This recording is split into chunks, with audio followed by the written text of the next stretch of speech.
Here's the thing, the Realme GT 5 Pro and the OnePlus 12 are basically the same phone with a few changes here and there. You get a similar size, you get a similar weight, you get a slightly larger display on the OnePlus but a slightly better one on Realme. The battery size is the same, the charging speed is the same, the wireless charging speed is also the same. And so is the primary camera, which is the same exact sensor used on both the phones. The difference in camera setup comes in the ultra-wide, where you get a 48MP camera on the OnePlus 12, whereas on the Realme you get a 50MP Sony IMX890 sensor for the telephoto 3x, which is actually a better sensor. But when you talk about the selfie camera, it's the same selfie camera, and of course, the software is also the same. You know it. Which is why I was curious to find out if the Realme GT 5 Pro is only a clone of the OnePlus 12 or if it can carve an identity out for itself. So I have some good things and not so good things to say about the phone, so stay tuned till the end. If you're here for the first time, I'm Ershad, you're watching Track and Tech English, your destination for detailed, incisive gadget reviews. Design-wise, with the Realme GT 5 Pro, Realme is playing it safe and subtle. When has Realme ever done that? Just take a look at the GT 5 and the GT 5 Pro right next to each other and you'll be like, what's happening here? I genuinely do like the non-Pro versions design better than the Pro versions design.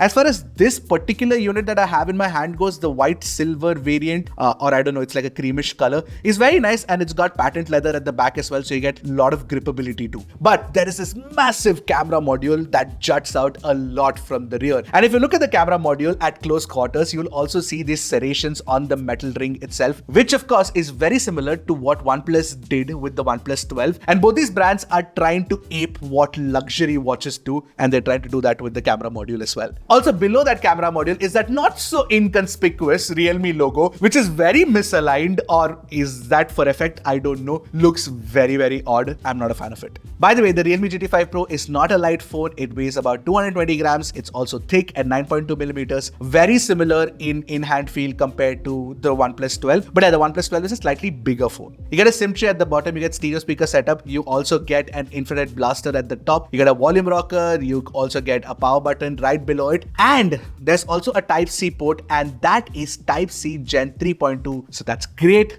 Thank God for that. The phone also has IP64 rating, which makes it dust proof and water resistant. So the GT 5 Pro is definitely not going to win any design awards, that's for sure, but it's functional, so you can't really complain, and it's well built. Unlike the OnePlus 12, which apparently has quality control issues with like gaps between camera module, the frame and the screen, all of those things, that is not there on the GT 5 Pro, at least not on our unit. It feels sturdily built. The display on the front is a 6.78-inch AMOLED curved panel with 144Hz of refresh rate as well. The OnePlus 12 of course has a slightly larger 6.82-inch display and a lower refresh rate of 120Hz. Having said that, the display on the GT 5 Pro is one of the best panels you can find on a flagship phone today. You get a DCI-P3 color gamut, so the color accuracy is pretty good. In fact, you get the DCI-P3 color gamut even in the Pro mode as well. And you can really trust it to show the actual colors of the photos or the video samples that you're taking. So if you want to edit it on the phone itself, you can trust it, it's good. And there's support for HDR as well, but unfortunately in the Chinese units that we get, it comes with wideband L3 and no HDR support whatsoever. So that's generally been a problem, but if it ever has a global launch, the GT 5 Pro, then I'm sure that it'll come with HDR support and wideband LN support as well. Now compared to the OnePlus 12, there is one downside on the Realme GT 5 Pro. The glass protection on this phone is not Gorilla Glass Victus like you get on the OnePlus 12, so I'm not really sure what glass protection is there on this. Now, one of the reasons why I said this is also one of the best displays on a phone that I have tested is because it can actually reach a peak brightness of 4500 nits, which is the highest that we've tested till date. But hear me out, that peak brightness gets activated only in a 10% window when you're watching HDR content, right? But when you're using the phone, even then Realme has pushed the brightness. For example, the automatic brightness when you take the phone outdoors is 1600 nits. That's when the automatic brightness cranks up, which is the same as the OnePlus 12 as well. But when you actually slide the brightness slider, this phone gets insanely bright. It can go up to 1000 nits, which is just crazy. For context, the OnePlus 12 can only reach 700 nits. So yeah, great display, but also part of the display is the haptic feedback, and the haptic feedback has been tuned exceptionally well. It's as good as the OnePlus 12. And of course, you also get an in-display fingerprint scanner, very fast to unlock, no complaints whatsoever. So okay, Ershad, display is great. What about the speakers, if you ask me? Well, not the best tuned speakers in my opinion. Take a listen to it for yourself and let me know what you guys think.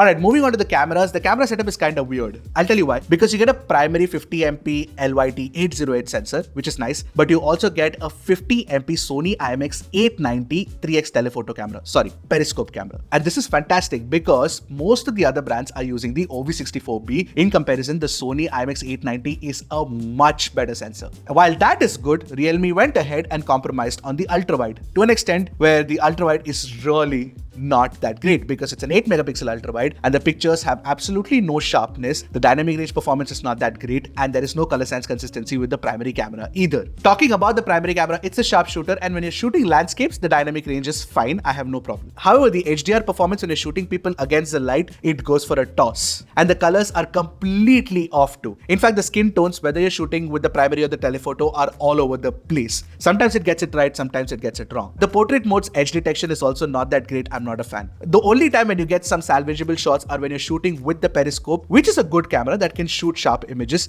The IMX 890 is definitely coming in handy. And you also get a 32 megapixel selfie camera on the front, and the selfies that you can make with the GT5 Pro are absolutely, I am not gonna mince my words out here, trash. I really don't like the look. Whatever picture I took, they were soft, the skin tones were completely off. The HDR especially, oh my god, it was absolutely terrible. This is definitely not what I expect from a flagship camera phone. One glimmer of hope in the camera setup, apart from the telephoto, is the fact that the primary camera can shoot 4K 60fps videos and it does a good job too. We got decent amount of details. In fact, even the color science accuracy was pretty good, and that apart, the HDR performance was good too. At the same time, you also have the ultrawide, which tops out at only 1080p 30 fps. Now with the selfie camera, thankfully you can shoot 4K 30 fps video, which is decent quality, thankfully, just like the OnePlus 12. Now if Realme plans to release the GT5 Pro, they definitely need to fix the camera algorithm. This is not in good shape right now. Alright, coming to the performance, the Realme GT5 Pro has a Snapdragon 8 Gen 3 chip inside, and you get up to 16GB of LPDDR5X RAM and up to 512GB of UFS 4.0 storage, which is going to be standard on most flagship phones that are launching this year. And of course, you get great performance as well. But when we tested the Antutu and Geekbench scores on the GT5 Pro, they were the lowest that we've achieved on a Snapdragon 8 Gen 3 phone till date. Definitely something was off, so we also ran a CPU throttle test where we engaged 40 threads for 30 minutes and we got a CPU stability score of 71% with the GT mode on and 72% with it off. Even in the 3D Mark Wildlife stress test, we got a really low stability score.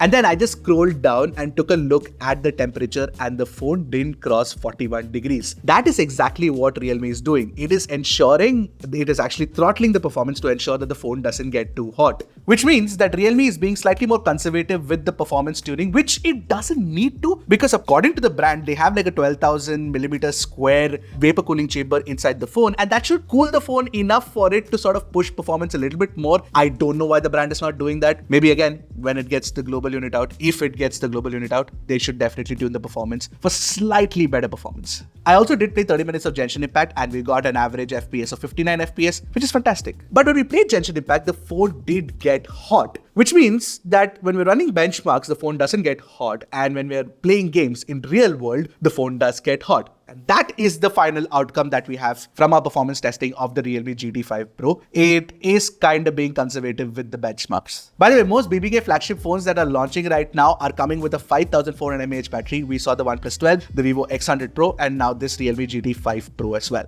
And as far as battery performance goes, I think that the Realme GT5 Pro will offer better battery, at least on the basis of the 3D Mark Wireless stress test that we saw. It could offer better battery than the OnePlus 12. It'll definitely offer better battery than the X100 and the X100 Pro, but we haven't put it to its paces. Maybe when the Indian unit comes out, we'll check it out.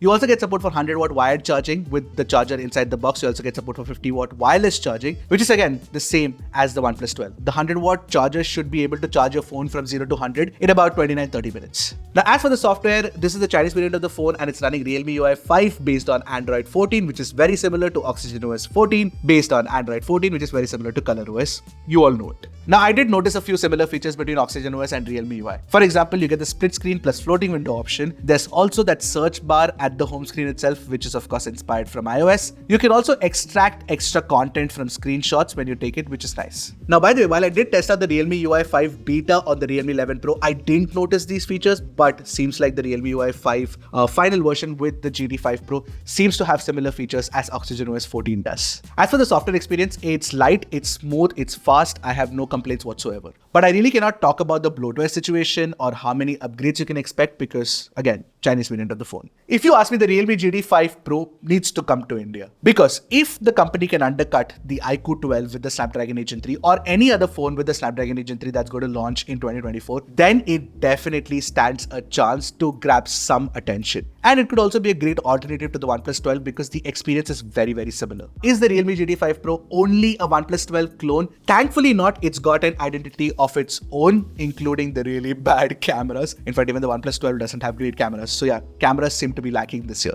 But if you're talking about Realme and OnePlus in the same breath, the question is, will you pay 50,000 rupees for a Realme flagship phone, or would you pay it for a OnePlus phone? Let me know in the comments below. So those were my thoughts on the Realme GT5 Pro. What do you guys think? I'd love to know, and I'll see you guys in the next one. Until then, keep tracking and stay safe.